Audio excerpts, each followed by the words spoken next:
Okay. Yeah. Here. Just rip off the Band-Aid. Yeah. Let's do it. Okay. Well, if you insist. But first, a necessary note about structure. This 56-minute, 40-second long episode is, discounting opening and end credits, broken up into 6 parts. 5 one-ers, the lengthiest of which measuring out to roughly 17 minutes, and 4 or so minutes of traditionally shot and edited falling action. There really is no better way to tackle this lovely beast than front to back, a full, linear breakdown. Although there's one more thing before I can. Where in my last video I could prance from one-er to one-er discussing just the shots themselves without much proper context, this breakdown requires a fair bit more of an understanding of the story, characters, and relationships at play to fully appreciate. So allow me just that, then we can begin. In summary, The Haunting of Hill House is the story of the Crane family and their perilous and nuanced relationship with the titular Hill House and its ghostly inhabitants, as showcased across 2 equally critical periods of their lives. To simplify, past and present. Their past story, as far as the house is concerned, ends with one of their deaths, and their present begins with another. She's dead. She's dead.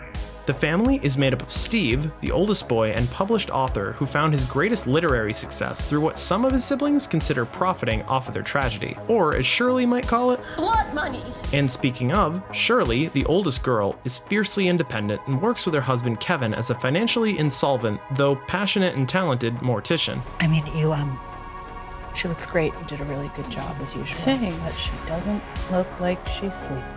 That emo dream there is middle child Theo, a tactile empath who uses her occasionally cursed extrasensory abilities for her work as a psychiatrist. No. I'm gonna get my fucking PhD. Who? Hey, Lee. The youngest boy and twin of one of the aforementioned deceased, Luke, despite his truly good heart, struggles with a heroin addiction acquired to cope with his own past traumas. I wasn't using, but I feel it anyway. Which brings us to the somehow even more unfortunate twin and youngest girl, Nellie. Plagued throughout her life by visions of the so-called bent neck lady, and having lived through the tragic loss of her husband, Nellie seemingly took her own life in an inexplicable present-day return to Hill House, making her morbidly kindred then with her mother, Olivia, who suffered a similar fate in their past. Olivia was a cheerful woman and a loving mother who, depending on if you ask the skeptical or believing side of her family, was either woefully mentally ill or dreadfully haunted by paranormal visions. And finally, there's her husband, or widower, the father, Hugh, who did and does everything in his limited power to keep his family safe, quite often unsuccessfully. He's a man of deep connections and feelings, which leaves him in such a sad story as something of a walking tragedy. Wow, that was a lot. But with all the players and relevant points in mind, we can dive into 2 storms and our first oneer. Off the black end of our opening credits, we fade in to see poor Nellie in her casket. We swing around from this opening close-up to this 2-shot as Shirley does some finishing touches and Theo, well, critiques. In movies, they always say that they look like they're sleeping. She doesn't look like she's sleeping. We push in a bit, boxing Nellie out of the frame and pulling focus to just Shirley, making for an offhand single. And those first 3 shots, the setups, are a good show of how this first part of this first oneer goes. Where there might normally be a cut, our camera simply glides along with some action or movement until it finds a good angle of one or several characters to lock down into for a bit. Thank you. Yeah. Here, just passing the 7-minute mark, we change that up a bit as the boys work up to finally seeing their sister. Starting this move over their shoulders, guarding us from the out-of-focus elephant in the casket, we pivot to this objective, lateral viewpoint when they start down the aisle. Across these several angles following the boys' perspective, we never actually turn our lens back to Nellie, never have her properly in the same frame as them. Why? Because they aren't ready for it.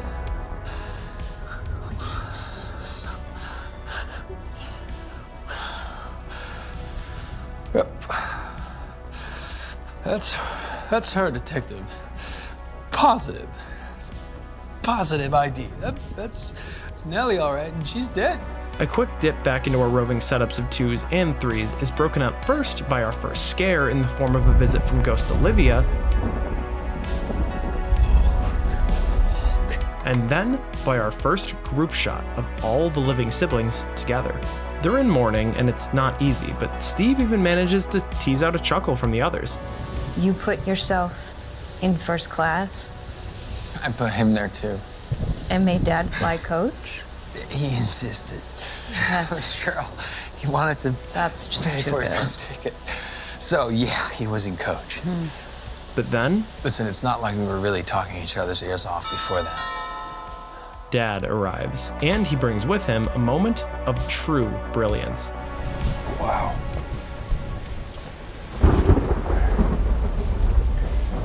Sorry, I'm a little late. That's okay. How was your flight?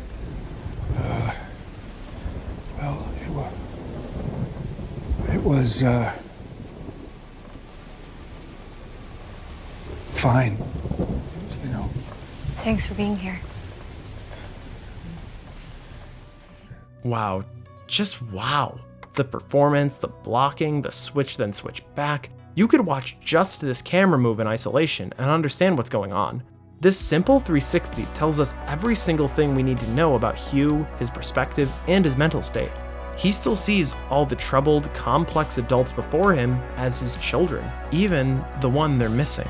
After that, we lock down for a bit of dialogue before Hugh now works up the nerve to go see his daughter that he came to see. Because it's, You want to go see her? yes, actually, if you'll excuse me. Of course. That's why we're here. The difference in our camera work with Hugh's approach speaks volumes about his level of acceptance, not just of Nellie's death, but of everything. He is, unlike some of his children, wholly unafraid of the truth of the haunting, the house, and their lives, and this is eloquently communicated through the lens. And when we finally look away from poor young Nellie, we're all together as a family, and I mean all. You did, she looks beautiful. Hugh breaks us away from this for a bathroom break, and one hallway later, we fluidly transition to our first flashback, still in the same oneer that we started with, until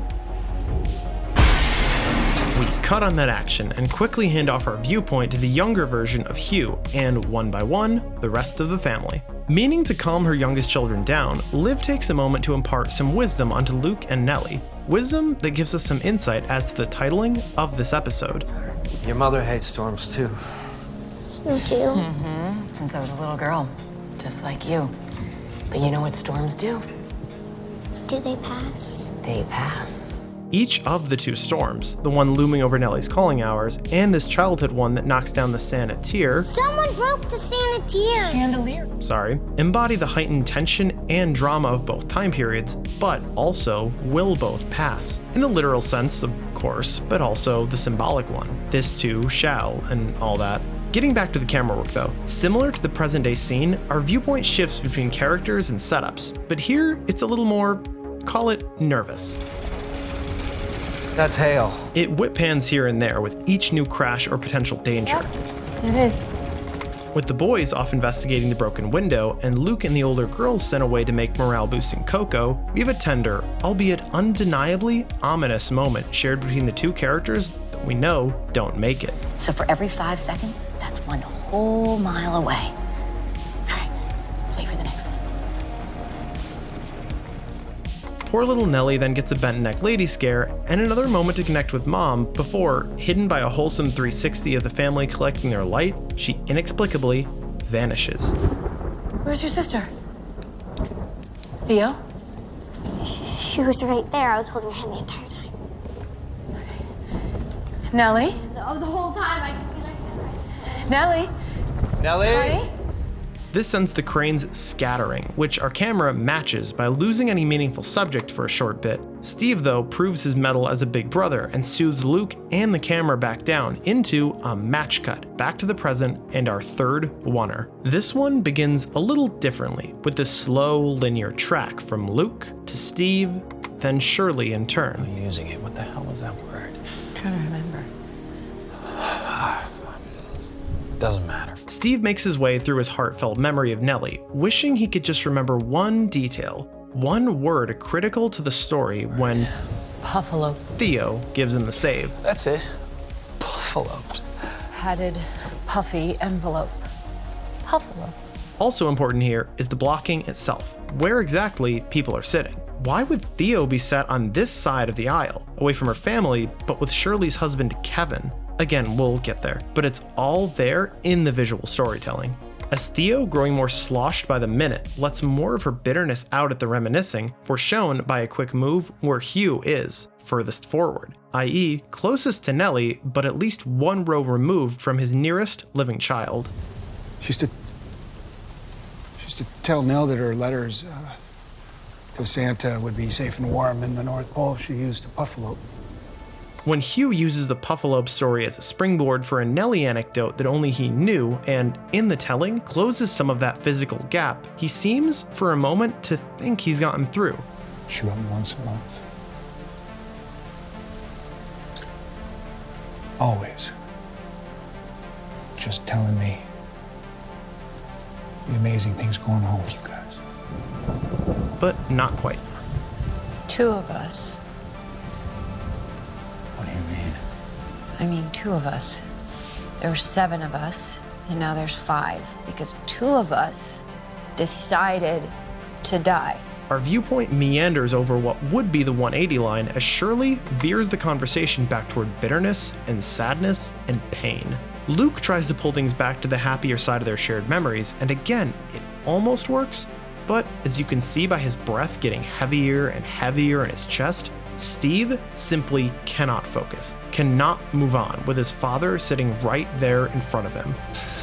I'd like to go back to something you said. What? Not you, him.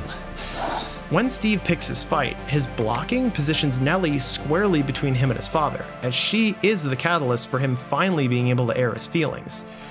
You see, we're all aware of how you like to hold back information when a family member offs themselves. So I'm just wondering if there's a little more you're not telling us. You want to do this now, huh? Yeah, I do.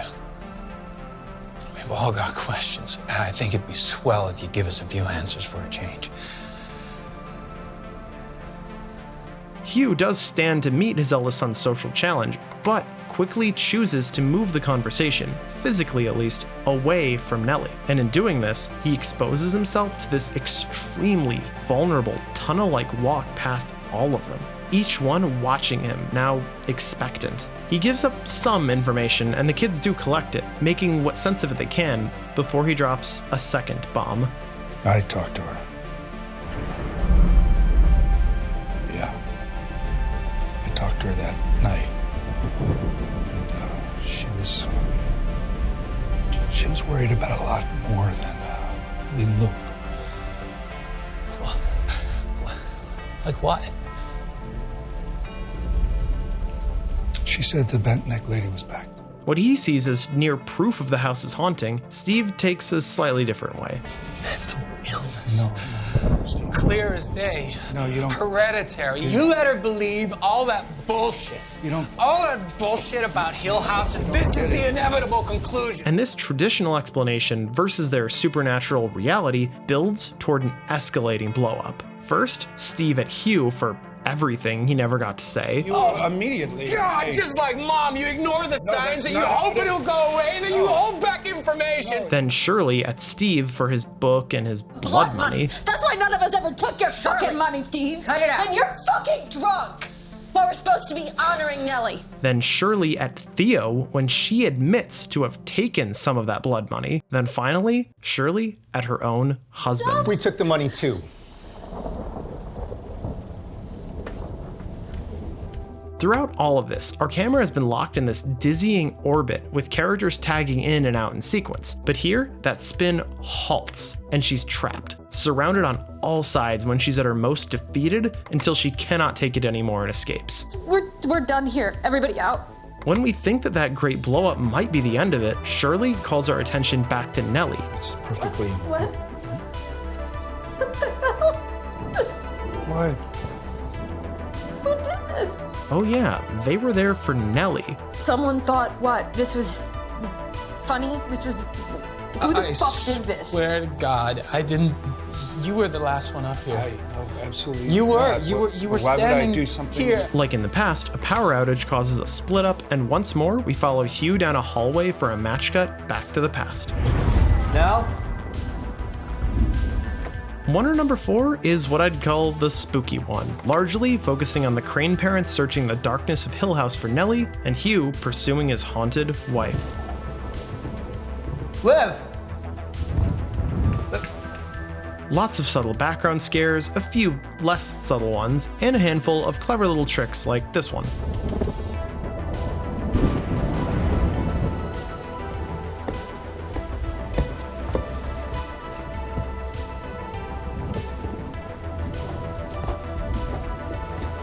Liv?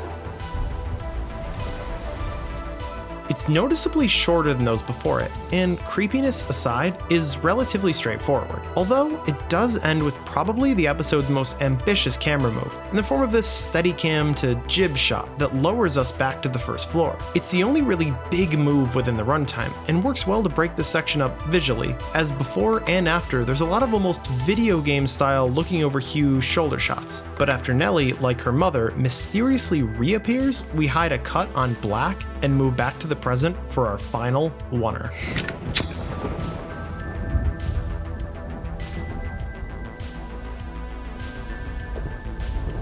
Where'd you go? I just nowhere. Oh, you're just wandering around in the dark? Aren't we all? After this underlit two-shot of father and son, Luke moves to his sister and begins to circle an understanding with his father about everything that's going on. She didn't do this to herself. No. Neither did Mom, did she? That's a complicated question. When the others interrupt. But perhaps emboldened by the nearness of his twin, he pushes. Head back. Hi. I'd really like to know, Dad. Oh, what? Ellie didn't kill herself. She didn't. Let's not do She this didn't. again. Dad knows it too. I don't does think he? Mom. Steve is not having it though, and sets in on Hugh again. And when he finally bullies his father into opening all the way up, it is anything but pretty. Then explain yourself. Finally, please. Okay. Nell didn't kill herself, the house did. And you don't understand Hill House, Steve. You never did. And Nell and Luke, they could see its face clearer than you kids. Dad. And your mother saw. I just tried to keep you kids safe and to protect what memories you kids still have of your poor mother. Got in her head. You don't. At the height of this explosion of emotions, as Steve lets out maybe the cruelest thing he could possibly say, My God, that the wrong parent died! Nellie finally steps in to put a stop to it. Forgive me for characterizing a corpse, but really, that's what happened. Nellie, being the empathetic, sweet, loving person she was, couldn't bear to hear her family squabble or fight anymore. So, this moment of her casket tipping over is her version of slapping them in the face and screaming, "Stop it!" And that sobering slap snaps us out of the wonder gimmick altogether, snaps us out of the eerie silence. Yeah, if you notice, there isn't a note of music this entire episode, just the underscoring thunder of the two storms. Yet now, and her family is forced to come together for her sake. Not quite fixing anything, but righting what fell the best that they can. In one last look back to the past, we come to truly understand at least one part of what's been going on. Where did you go? I was here. I was right here. Oh, honey, you're freezing. I was right here and I was screaming and shouting and none of you could see me. Why couldn't you see me? It's okay, baby. I waved and jumped and screamed and you didn't even look. None of you even looked. So sorry. We're so sorry.